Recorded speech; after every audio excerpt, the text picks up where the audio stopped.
Hello नमस्कार। श्रीमद् भगवद गीता के अध्ययन की इस श्रृंखला में 9वें अध्याय राजविद्या राजगुह्य योग के आज के सत्र में सभी साध्यायियों का हार्दिक स्वागत एवं अभिवादन। ओमकार के नाद के साथ प्रार्थना करेंगे।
वक्रतुंड महाकाय सूर्यकोटि समप्रभा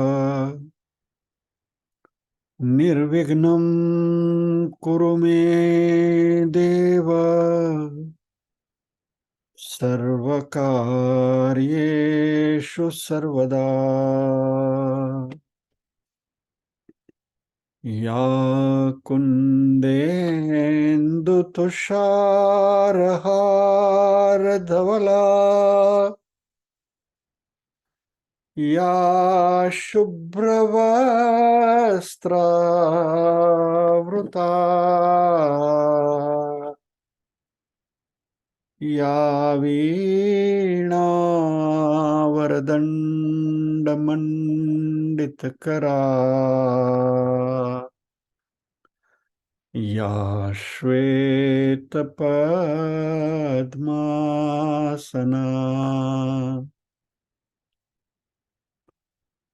या ब्रह्माच्युतशङ्कर प्रभृतिभिः देवैः सदा वन्दिता सा मां पातु सरस्वती भगवती निःशेषजाड्यापहा।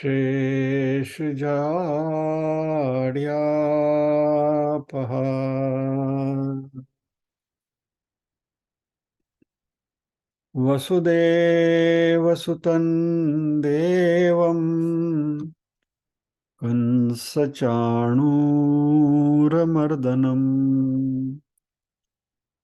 देवकी परमानन्दम् कृष्णं वन्दे जगद्गुरुम्। ॐ सहना भवतु सहनौ भुनक्तु सह वीर्यं करवावहै तेजस्विनावधितमस्तु मा विद्विषावहै। ॐ शान्ति शान्ति शान्तिः। यत्र योगेश्वरः कृष्णो यत्र पार्थो धनुर्धरः तत्र श्रीर्विजयो भूतिर् ध्रुवा नीतिर्मतिर्मम।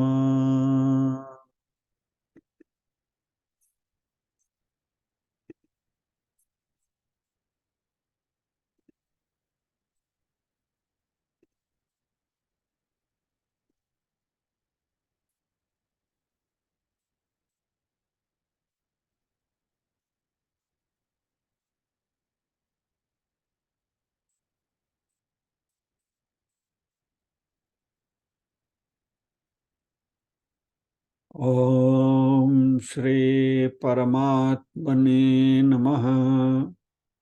अथ नवमोऽध्यायः। राजविद्या राजगुह्ययोगः। श्रीभगवानुवाच।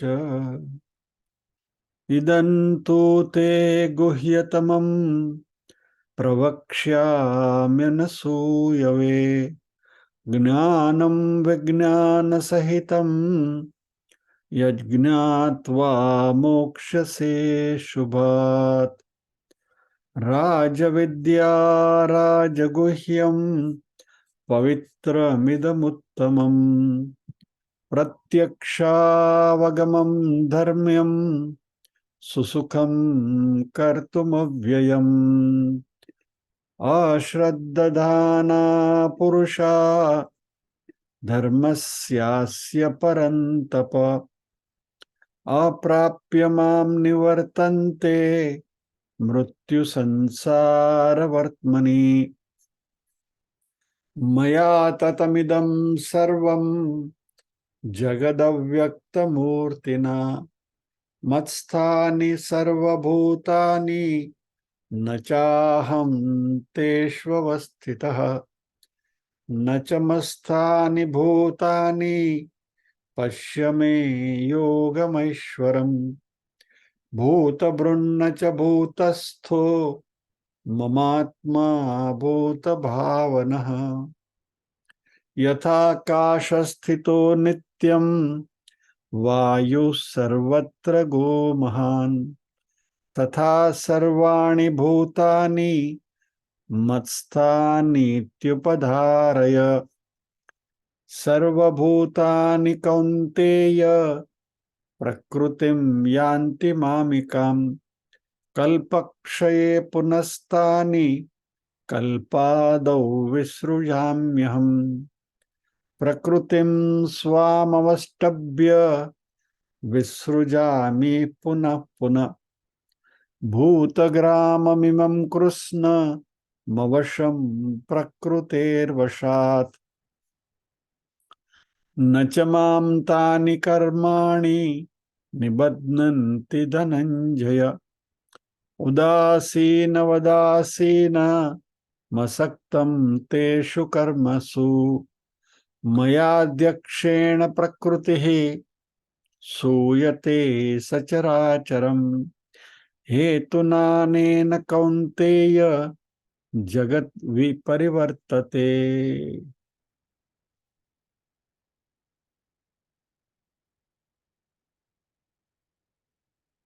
10वें श्लोक पर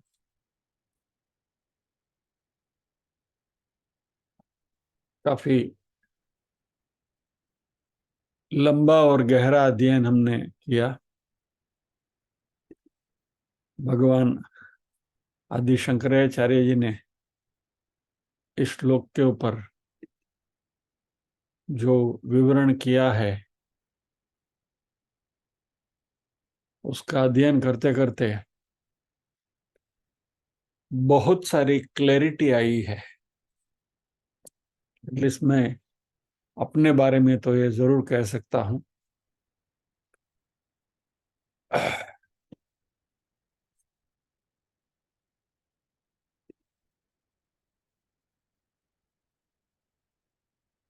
गदगद हो जाते हैं सब सोचते हुए।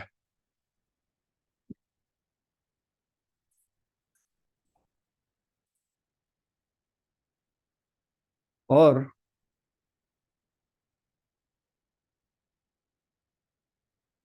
इसी बात का प्रतिबिंब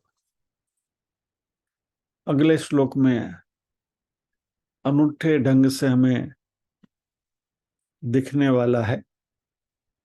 तो 10वें श्लोक को वंदन करते हुए 11वें श्लोक में आज प्रवेश करेंगे।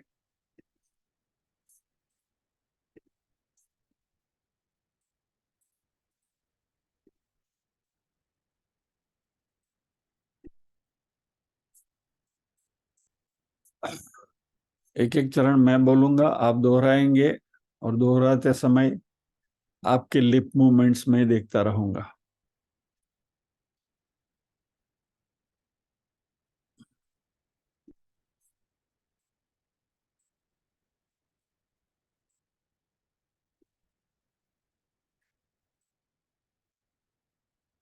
अवजानन्ति मां मूढ़ा,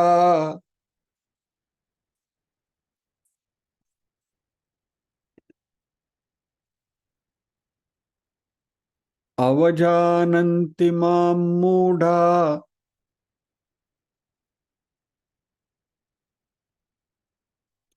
मानुषीं तनुमाश्रितम्।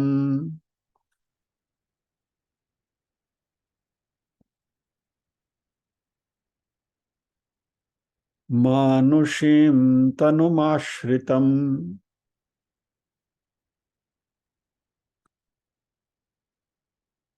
परं भावमजानन्तो,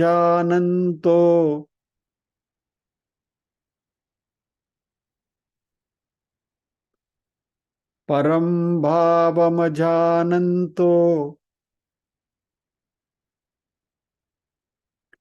मम भूतमहेश्वरम्।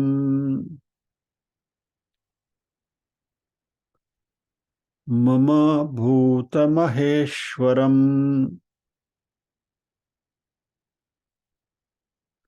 पूरा श्लोक एक बार मैं बोलता हूँ, फिर बाद में 2 बार दोहराएंगे साथ में। अवजानन्ति मां मूढ़ा, मानुषीं तनुमाश्रितम्, परं भावमजानन्तो, मम भूतमहेश्वरम्। सब 2 बार साथ में बोलेंगे। अवजानन्ति मां मूढ़ा, मानुषीं तनुमाश्रितम्, परं भावमजानन्तो, मम भूतमहेश्वरम्। अवजानन्ति मां मूढ़ा, मानुषीं तनुमाश्रितम्, परं भावमजानन्तो, मम भूतमहेश्वरम्।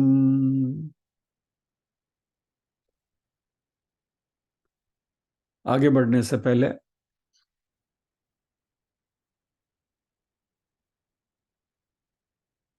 एक बात कह दूं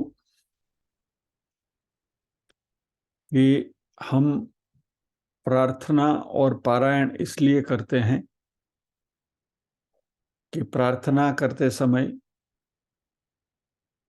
हमारा विक्षिप्त मन जो है वह प्रार्थना करते करते एकाग्रता की ओर बढ़े, ताकि हमारा कंसंट्रेशन अच्छा हो। तो प्रार्थना करने के पीछे 2 मकसद हैं। एक तो परमात्मा की शरण में अपने आप को समर्पित करना। अध्ययन करने के लिए बैठे हैं तो हम पहले अपने आप को प्रभु को समर्पित करें, ताकि जो भी हमें सीखने को मिलता है वह अच्छी तरह से आत्मसात हो। और यह करते करते प्रार्थना करते समय हमारे मन की जो भी विक्षुब्धियां हैं, जो भी मन में खलबलाटी है, वो सब शांत हो जाएगी, ताकि हमारी एकाग्रता बढ़े। इसलिए आप सबसे मेरा खास और नम्र निवेदन है कि प्रार्थना को फिलर न समझे। अभी तो प्रार्थना होगी ना, 5 मिनट चलने वाली है, फिर देखते हैं, बाद में जुड़ जाएंगे। ऑन अ सिमिलर नोट, हम जो पारायण करते हैं, क्योंकि मैं यहाँ घड़ी में देख रहा था कि हमारा 8 बजे का समय है, 8:04 पे हमने शुरू किया, और प्रार्थना और पारायण होते होते 8:15 बज गए थे, यानी 15 मिनट हमारी घड़ी आगे बढ़ चुकी थी।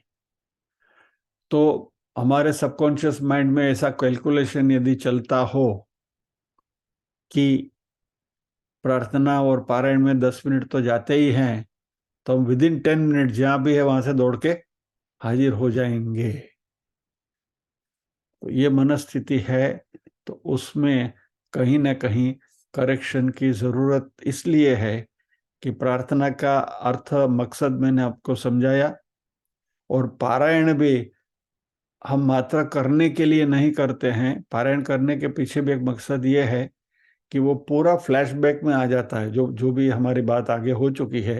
तो जब भी वो श्लोक का रेसाइटेशन होता है, तब वो श्लोक का संदर्भ हमारे मन में आता रहता है, ताकि the whole thing comes back in the flashback, और एक पूरा चित्र हमारे सामने खड़ा हो जाता है। It is one kind of A revision. तो दोनों बात को ध्यान में रखिए, और कृपा करके समय सर हाजिर रहने की कोशिश करिए। हो सके उतना रेगुलर रहेंगे तो आनंद आएगा। ओके। 10वें श्लोक में हमने भगवान की महत्ता के बारे में देखा, और ऐसे स्टेज पर पहुंच गए हम कि बस अभी मोक्ष ही है, यानी कि परमात्मा के साथ बस अभी हम जुड़ ही गए। एक तसु का अंतर बच गया, बस एक छलांग लगाई और हम घुल मिल गए, खत्म। और इन्हें लाइटर विन मैंने कहा भी था कि एक फ्लैश हो गया, बस फिर यहाँ आने की जरूरत नहीं है। लेकिन हम आएंगे और आते रहेंगे, क्योंकि अभी तक वो फ्लैश हुआ नहीं है। हो जाएगा तभी पता चल जाएगा। बट उस फ्लैश होने के लिए जो अंतःकरण की चित्त शुद्धि होनी चाहिए, ये अंतःकरण की शुद्धि करने का ही यह प्रयास हमारा चल रहा है। और बार बार लगातार इसी बात पर हम एम्फेसिस करते हुए अध्ययन कर रहे हैं। तो इस श्लोक में भगवान उसकी उस सिक्के की दूसरी बाजू दिखा रहे हैं, क्योंकि भगवान हमें पूरा सिक्का देना चाहते हैं।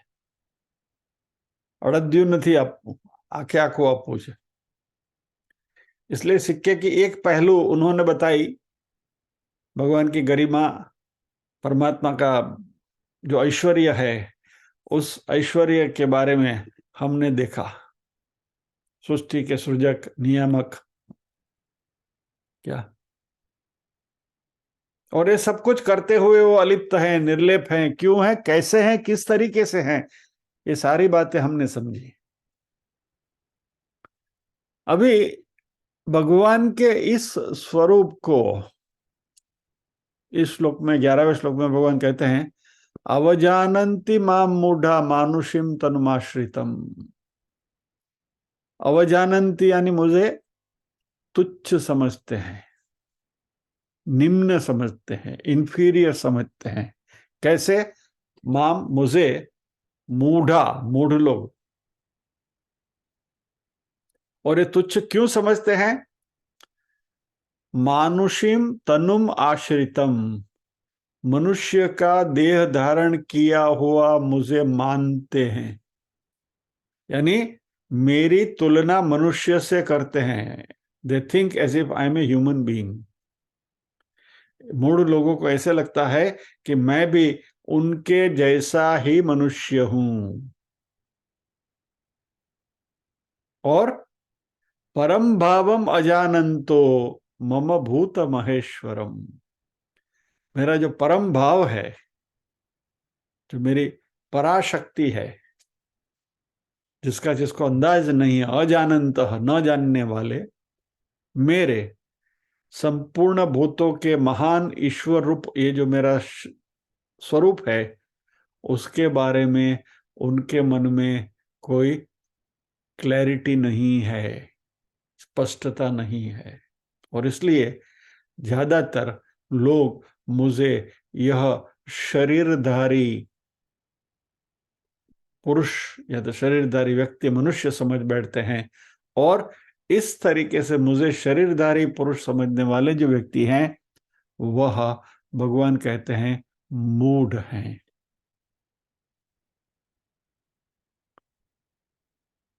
मेरे परम भाव को न जानने वाले मूढ़ लोग मनुष्य का शरीर धारण करने वाले मुझ संपूर्ण भूतों के महान ईश्वर को तुच्छ समझते हैं, अर्थात अपनी योग माया से संसार के उद्धार के लिए मनुष्य रूप में विचरते हुए मुझ परमेश्वर को साधारण मनुष्य मानते हैं।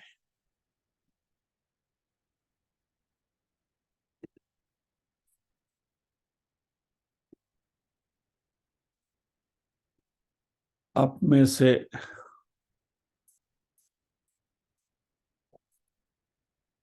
जो टेक्निकली अध्ययन करते हैं उनके लिए, फॉर देयर बेनिफिट, आज की जो हमारी पूरी चर्चा है, रादर ये एक आपको एक जनरल रूल बता दूं, यानी कि जो यहाँ से फॉलो हो रहा है कि जब भी हम कोई नया श्लोक लेते हैं, नया श्लोक का डिस्कशन शुरू करते हैं, तो श्लोक का जो पहला चरण है वह स्वामी श्री रामसुखदास जी की साधक संजीवनी को रिफर करते हुए होता है। यानी आज की हमारी जो भी चर्चा है वह स्वामी श्री रामसुखदास जी की साधक संजीवनी को मध्य नजर रखते हुए होने वाली है।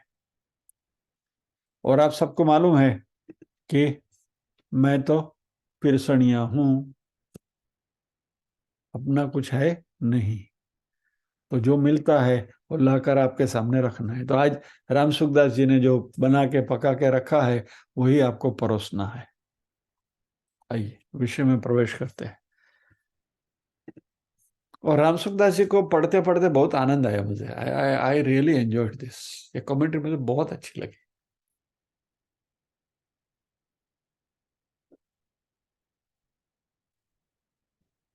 परम भावम अजानंतो मम भूत महेश्वरम।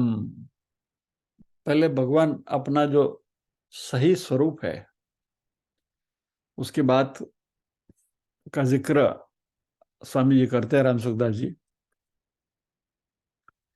कि जिनके पास से चैतन्य पाकर या तो सत्ता स्फूर्ति पाकर यह प्रकृति ब्रह्मांड की रचना करती है, वो हमने अगले श्लोक में देख लिया, बराबर। जड़ प्रकृति हमें कार्यान्वित दिखती है, जड़ प्रकृति इतना सारा हमारे सामने रख रही है, वह परमात्मा की उस सत्ता से, परमात्मा के वो चैतन्य को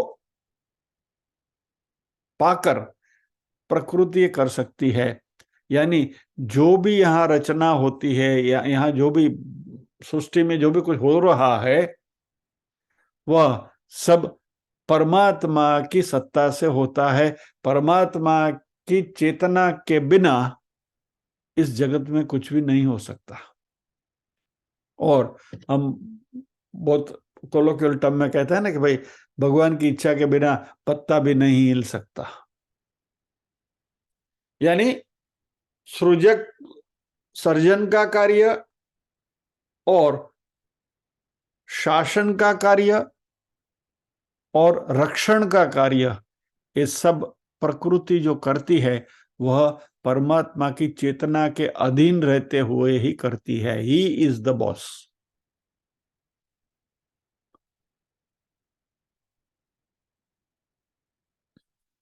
तो भूत महेश्वर रूप महा ईश्वर। अभी देखिए यहां इस बात को बहुत अच्छी तरह से समझना है। मांडुक्य उपनिषद में भी हमने इस बात को अच्छी तरह से देखा है। ईश्वर की व्याख्या परमेश्वर या तो महेश्वर और ईश्वर, ये दोनों में फर्क है।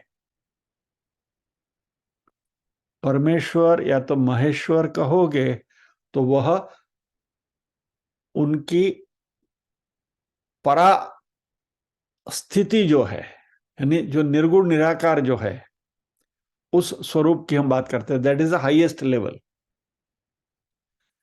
ईश्वर जो है वह वही परमेश्वर का चैतन्य स्वरूप, लेकिन अपनी ही बनाई हुई माया को ओढ़कर जो दृश्यमान होते हैं वह ईश्वर है। तो ईश्वर यानी परमेश्वर प्लस माया, ये ईश्वर की डेफिनेशन है। ये हमने मांडुक्य उपनिषद में भी उसकी चर्चा करी थी, और यहाँ भगवत गीता में भी हम अगले 10वें श्लोक में भी इसकी हम चर्चा कर चुके हैं, जब ये माया की बात कर रहे थे। बार बार इस बात का हमने जिक्र किया था, माया को ओढ़ लेना यानी क्या, माया को ओढ़ लेना यानी क्या।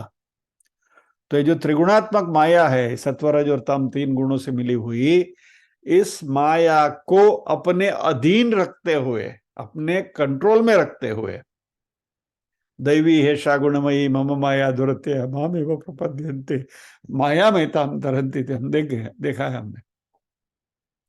तो ये मेरी माया है भगवान कहते हैं, और उस माया को अपने कब्जे में रखते हुए भगवान प्रकृति के पास से ये सारी सृष्टि का सृजन कराते हैं, उसका संरक्षण भी करते हैं और उसका संहार भी करते हैं।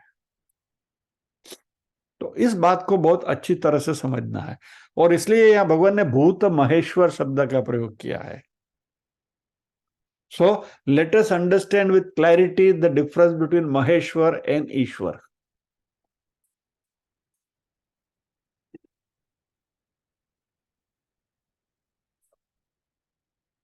क्योंकि मांडुक्य उपनिषद में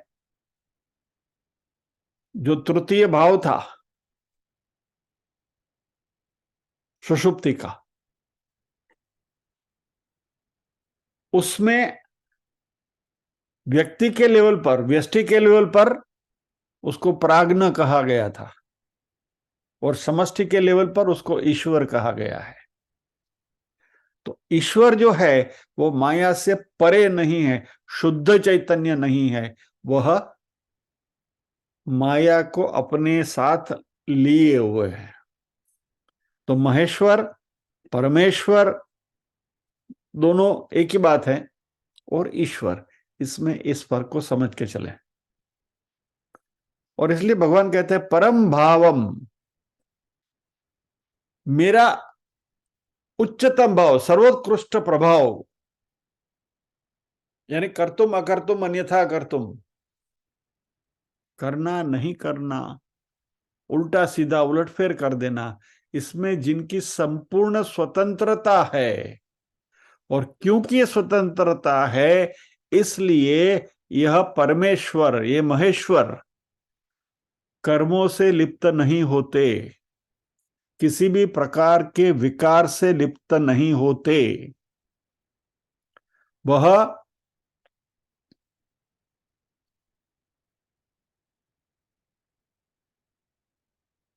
क्षर और अक्षर से भी परे हैं। पुरुषोत्तम योग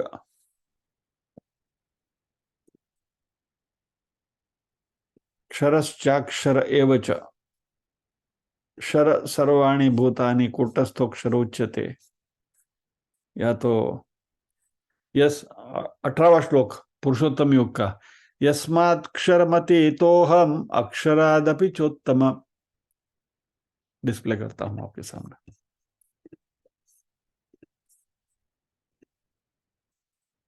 ये वाला श्लोक 18वां श्लोक, यस्मात् क्षरमति तो हम अक्षराद अपि चोत्तम अतोस्मि लोके वेदे च प्रथित पुरुषोत्तम।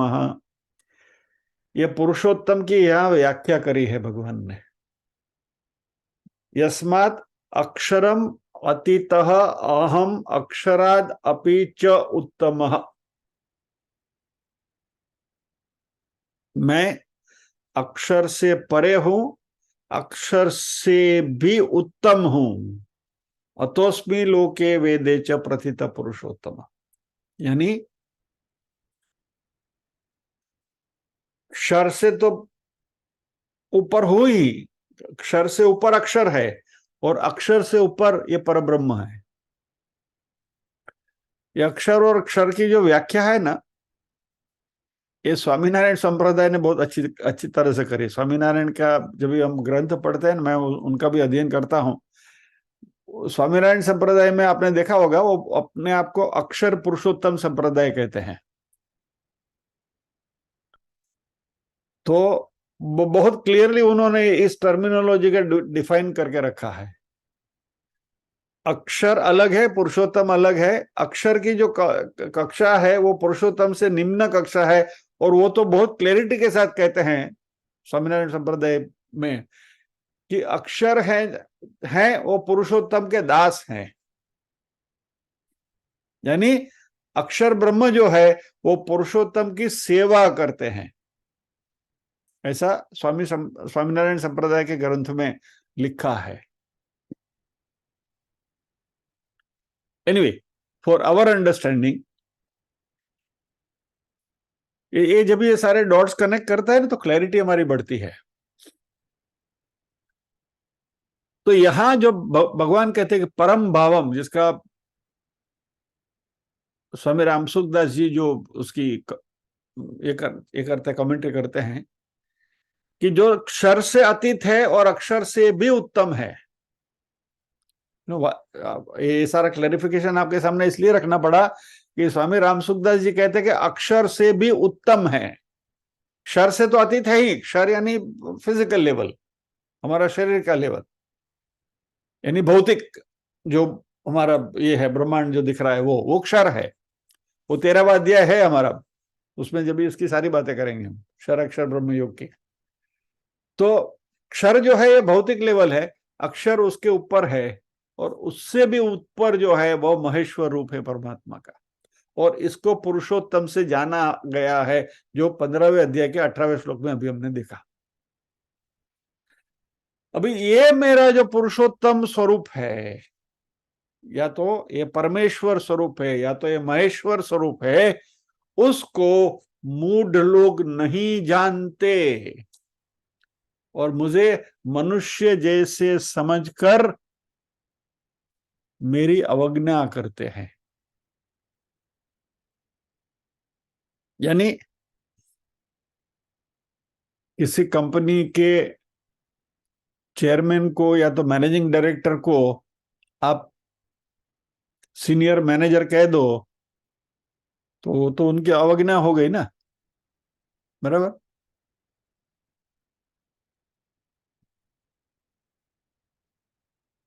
तो ये परमेश्वर जो स्वरूप है उनका, परमात्मा का जो स्वरूप है, महेश्वर जो शब्द का यहाँ प्रयोग किया है, पुरुषोत्तम नाम से जिसको संज्ञा की जाती है, वह ये मेरा मनुष्य का जो देह जो दिखाई दे रहा है वो मैं नहीं हूं। श्री कृष्ण बहुत कैटेगरी के लिए बात कर रहे हैं। और रिमेंबर, यह अध्याय राज विद्या राजगुह्य योग है। यानी भगवान अपने स्वरूप की सही सही पहचान हमें करा रहे हैं, और इसलिए भगवान ने यहां मूढ़ शब्द का प्रयोग किया है। परम भाव मर जान तो मूढ़ा।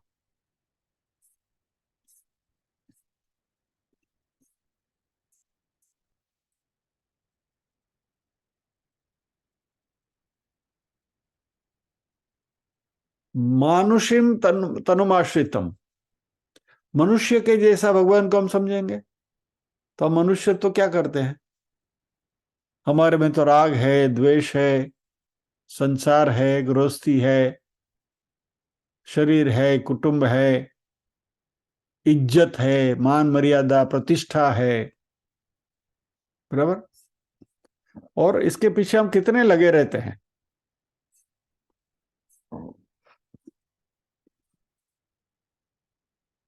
क्या क्या नहीं करते हम।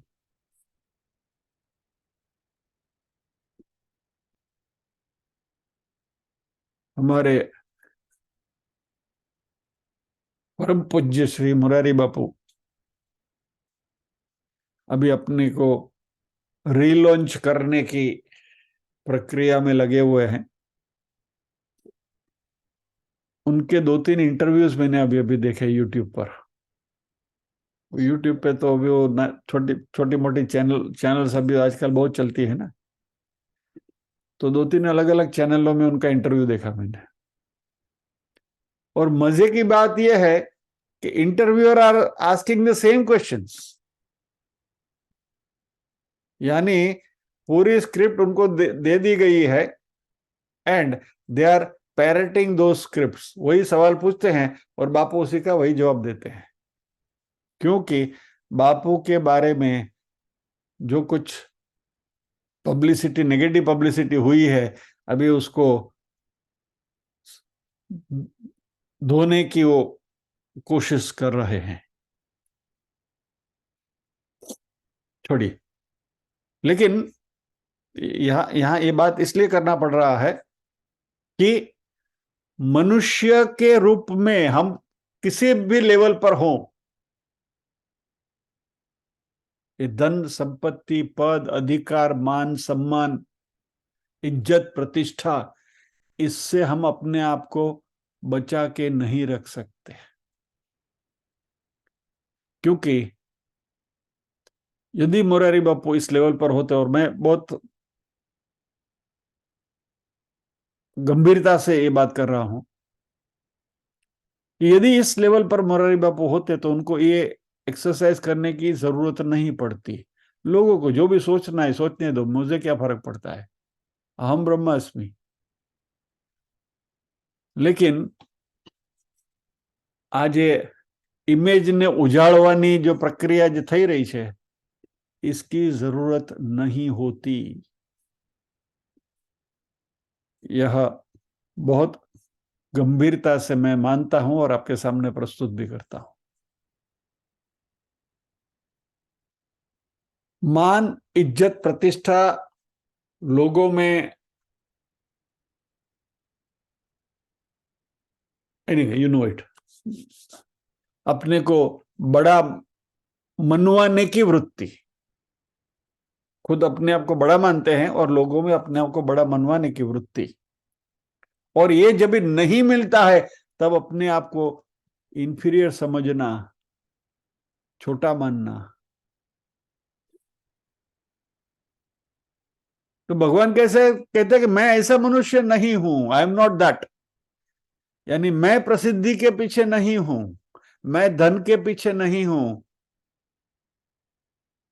मैं रिलेशंस के पीछे नहीं हूं, वस्तु व्यक्ति परिस्थिति। और लोग मुझे ये मनुष्य का शरीर धारण किए हुए उनके जैसा समझते हैं, साधारण मनुष्य समझते हैं। यह बात गलत है। और यहां क्योंकि मुझे आज तो ઓપોર્ચ્યુનિટી મળી है, तक મળી तो હું जरा થોડુંક ધોકો ફેરવી લો।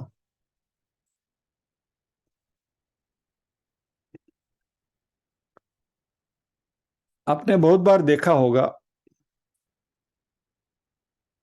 कि ये तथाकथित व्हाट्सएप या ज्ञानी के ऊपर मेरा पुण्य प्रकोप बार बार होता रहता है। उनके प्रति मेरा आक्रोश इसी वजह से है कि भगवान कृष्ण को आप कौन से लेवल पर उनका मूल्यांकन कर रहे हो, at what level you are. 2 example आपको देना चाहूंगा।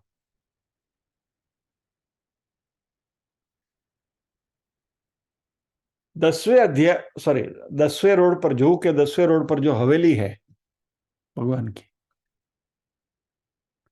वहां जो पहले मुखिया जी भगवान की सेवा करते थे, उनका देहांत हो गया या तो वहां से रिटायर हो गया कि जो भी था, वो नहीं थे। उनकी जगह पर एक दूसरे नए यंग मुखिया जी, युवा मुखिया जी आए। अभी अभी नए मुखिया जी जो भी आए हैं वो भगवान को समर्पित करते हुए सेवा अपनी कर रहे हैं। He is also fully dedicated. और वही स्वरूप की, वही भगवान की सेवा करते हैं। अभी एक बार वो जब भी भगवान की सेवा कर रहे थे, वस्त्र वगैरह लगा रहे थे, तो उन्होंने भगवान की बांसुरी लगाई, बांसुरी गिर गई। दूसरी बार लगाई, गिर गई। तीसरी बार लगाई, गिर गई। और फिर बाद में तो हो गया, चौथी बार लगाई, हो गया, रह गई। लेकिन इस घटना को इतनी इसके ऊपर चर्चा हुई और व्हाट्सएप में इसका इतना प्रचार हुआ कि देखिए, भगवान को पहले वाले मुखिया जी से कितना प्रेम था कि नए मुखिया जी बांसुरी अर्पण कर रहे हैं, भगवान उसका स्वीकार नहीं कर रहे हैं, अस्वीकार करते हैं। Stupid fellows. भगवान में न तो पहले वाले मुखिया जी में राग है, न तो दूसरे वाले से द्वेष है। तो उसकी बांसुरी अर्पण करें और इसकी ना स्वीकार करें। आप भगवान को किस लेवल पर सोचते हो? What at what level you are evaluating God? मानुषीम तनुमाश्रितम, भगवान इस श्लोक में कहते हैं कि मुझे तुम्हारे जैसे समझ रहे हो? Am I at that level? मेरे में तुम्हारे जैसा राग द्वेष है कि मैं वो पुराने वाले मुखिया जी में राग रखूं कि उनकी दी हुई बांसुरी का स्वीकार करो और इसका ना लो? Too much. अभी ऐसी बातों को हमारे तथाकथित व्हाट्सएप या विद्वान अपने अंदाज में सर्कुलेट करते हैं।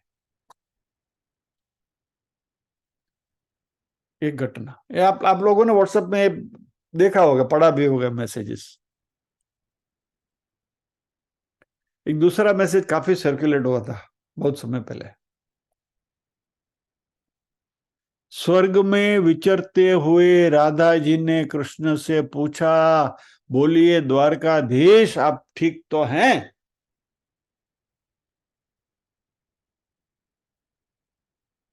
अभी इस एक सेंटेंस में कितने कॉन्ट्राडिक्शंस है।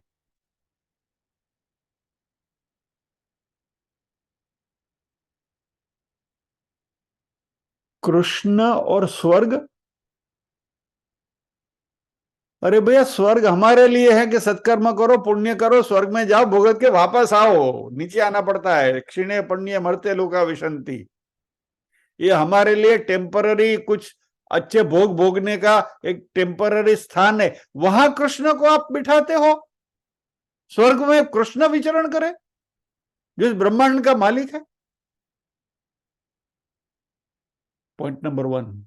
मेरा दिमाग छटकता है जब ऐसी सभी बातें आती है। स्वर्ग में विचरते हुए राधा ने कृष्ण से पूछा, बोलो द्वारकाधीश ठीक है? राधा जी कृष्ण को ताना मारेंगी? How can you imagine that? Radha ji जो संपूर्ण 100% शरणागति का प्रतीक है, राधा जी हुए सरेंडर्ड कंप्लीटली। वो जिह्वा से तो क्या, मन में भी ताना मारने का नहीं सोचेंगी।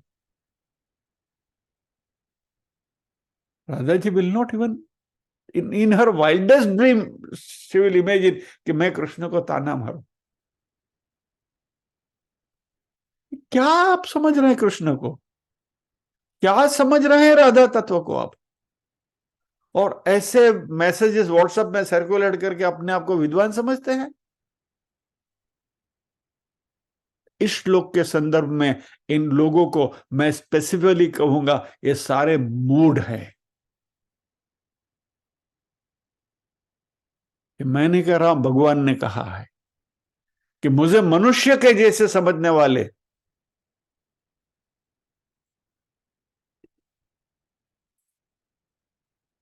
सारे लोग मूड हैं।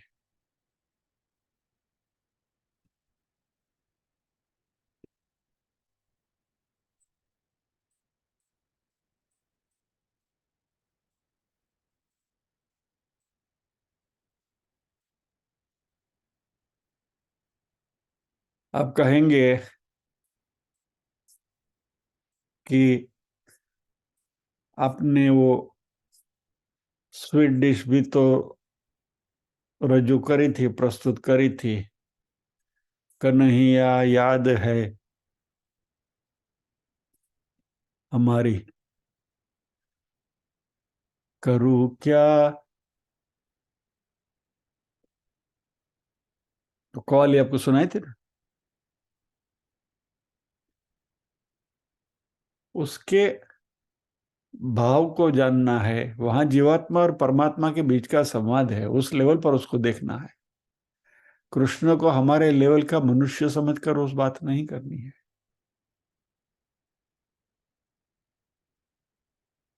वहां वहां जो क्लाइमेक्स जो है उसका, खाक परो लोगो इस ब्याहने पर, रहती थी मैं कुंवारी, मैं काम मैं हिल्म रहती थी सुख से, मैं काम मैं हिल्म रहती थी सुख से, फिरती हूँ क्यों मारी मारी कन्हैया, फिरती हूँ क्यों मारी मारी कन्हैया, याद है कुछ भी हमारी। यहाँ जीवात्मा और परमात्मा के बीच का संवाद है। उस लेवल पर जाके सोचोगे तो ये क्या चीज है उसका पता चलेगा।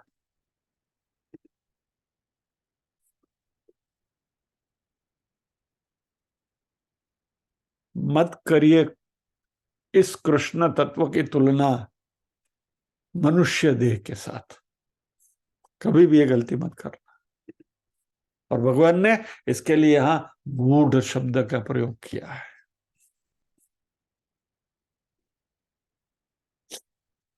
भगवान शरीर के आश्रित नहीं होते, क्योंकि शरीर उनको ही मिलता है जिनके कर्म परिपाक हुए हैं।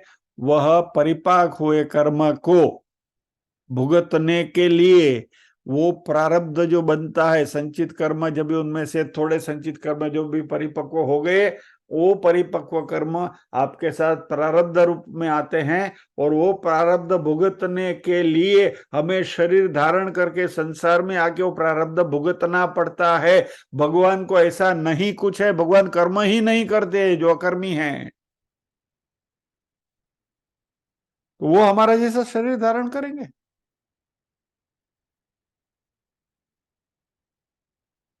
तो भगवान का जो मनुष्य का जो देह दिख रहा है वो इस कर्मजन्य नहीं है, यानी कि परमात्मा को कोई प्रारब्ध नहीं है कि वो भुगतने के लिए उनका अवतार लेना पड़े। वे अपनी स्वयं इच्छा से प्रकट होते हैं, by his own sweet will. और ये भी हमने तत्वबोध के संदर्भ में इसका भी हमने अध्ययन किया है, पंचीकरण और अपंचीकरण। परमात्मा का जो देह है वो अपंचित कृत महाभूतों का है, हमारा देह है वो पंचीकृत महाभूत का है। वो पंचीकृत और अपंचीकृत में फर्क क्या है वो भी हमने देखा। तो इस बात को यदि हम इतनी क्लैरिटी से समझें तो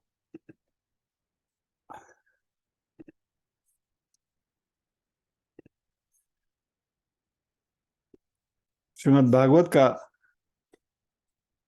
रेफरेंस दे रहे हैं रामसुखदास जी ही, जिसमें बात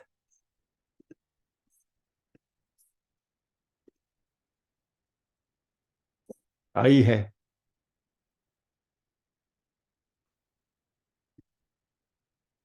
10वें अध्याय के सॉरी 10वें स्कंद के 33वें अध्याय का 35वां श्लोक आपके सामने है डिस्प्ले के ऊपर।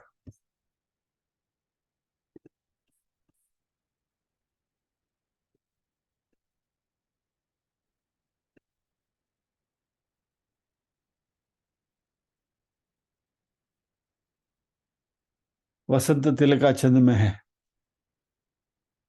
यत्पाद पंकज पराग निषेव तृप्ता योग प्रभाव विदुताखिल कर्म बंधा स्वैरं चरन्ति मुनयोऽपि न नह्यमाना तस्येच्छयात् वपुष कुत एव बंध।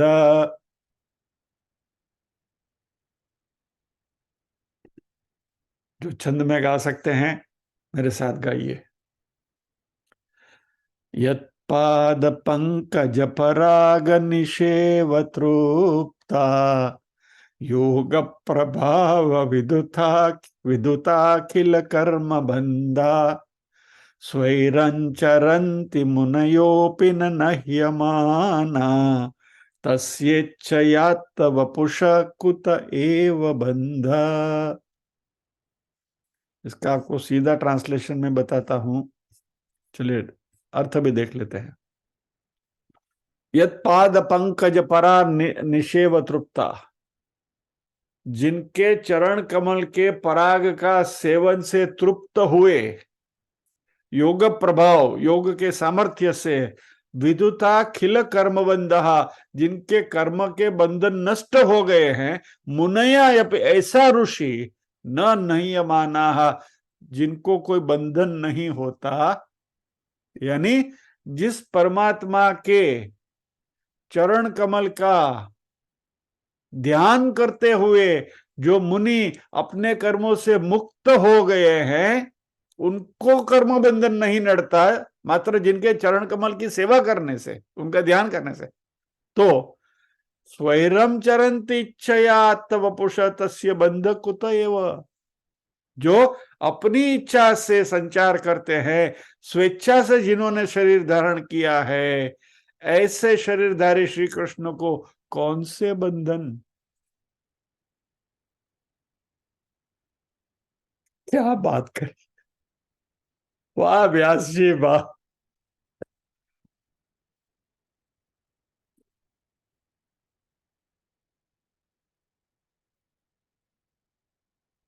एक बार, यत्पाद पंकज पराग निषेव तृप्ता योग प्रभाव विदुताखिल कर्म बंधा स्वैरंचरन्ति मुनयोऽपि न नह्यमाना तस्येच्छयात् वपुष कुत एव बंध।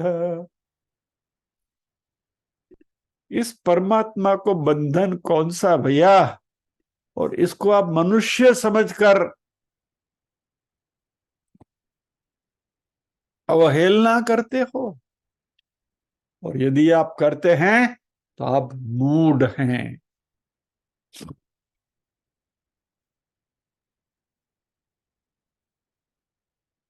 इसलिए न तो उनको कर्म के बंधन है, न तो शरीर के आश्रित है।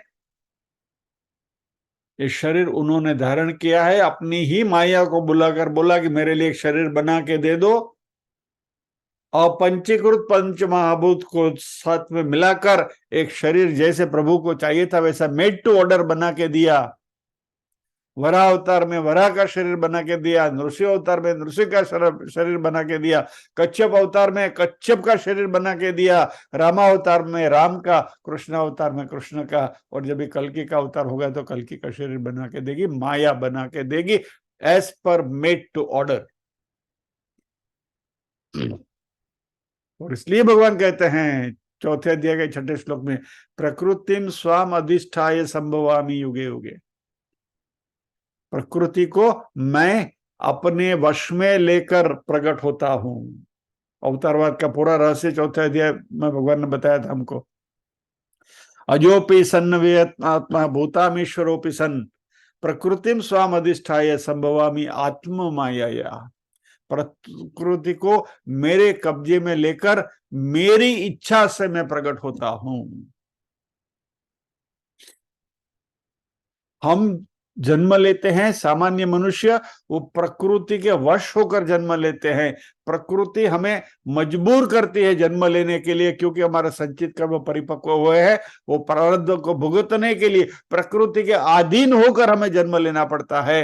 हालांकि परमात्मा प्रकृति को अपने अधीन लेकर शरीर धारण करते हैं,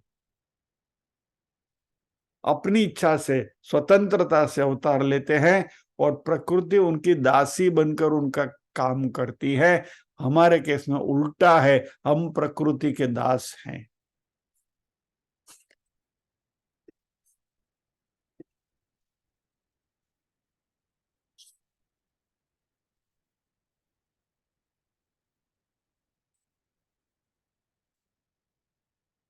बहुत कुछ बातें करनी है इसमें, श्लोक अनूठा है। इस 9वें अध्याय का जो टाइटल है ना, राजविद्या राजगुह्य योग, इट इज लिटरली राजविद्या राजगुह्य योग। एक एक बात इतनी गहरी बताई है भगवान ने, और हमारे जो चिंतक है, विचारक है इस लेवल के, वो भी उस उनमें से क्या क्या मोती लेकर आते हैं। गजब की बात है। आइए आज हम यहीं विराम लेंगे, प्रार्थना करेंगे।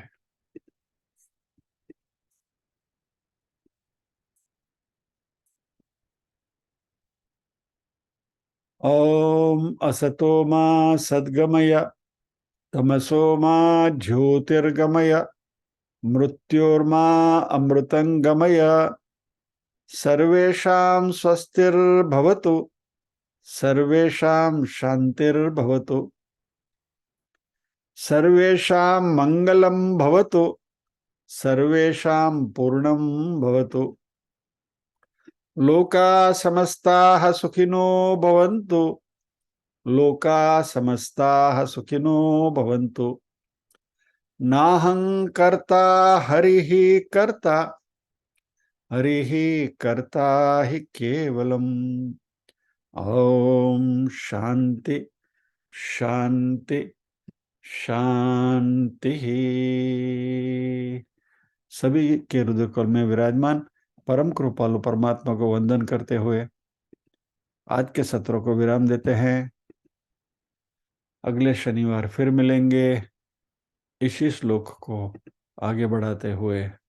जय श्री कृष्ण। जाने से पहले एक छोटी सी बात, हमारे ग्रुप में एक बहन थी अंजना कृष्ण मूर्ति, कि जो स्वामी चिन्मयानंदा के कुछ कार्य से संलग्न होकर सेवा के लिए गई है कोयम्बतूर। वो हमारे दोनों ग्रुप में से निकल गई हैं। She left our both the groups. तो कुतूहलवश होकर मैंने उनको एक मैसेज लिखा था कि भाई इसकी कोई खास वजह है तो बताइए, मुझे हमें पता चले कि कुछ करेक्शन हमारी ओर से यदि करना है तो कर सके। उनका बहुत सुंदर उत्तर आया है, जिसके बारे में अभी कभी चर्चा करेंगे। Well, with this, let us pause here.